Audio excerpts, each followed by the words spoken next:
Alright, well I got the bike up and running. I brought it out for a test ride. Took the gas tank off and decided to mount the battery up there so I could make the bike look a lot better.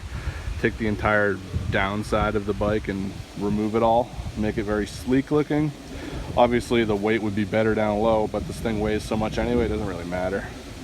So I'm going to try to consolidate everything up top here and get all these wires gone eventually. But I got the thing working. I got the old throttle back on. I got that working again. I took it apart. I got the lights working. I put a new DC converter on it. The horn works. The kill switch doesn't work yet, but I do have the ignition spliced through. The panel works. The rear brakes work. The front ones, they're full of fluid, but they just drop all the way down. I got to figure that out.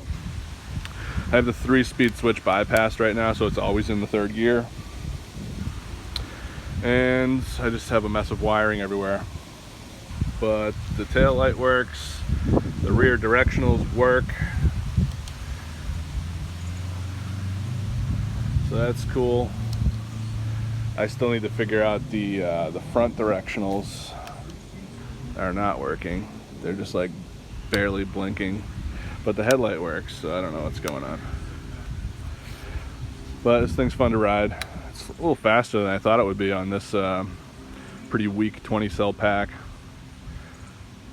But I'm gonna ride it around and figure it out, work out some kinks. I just put some air in the tires because that was the first thing I ran into.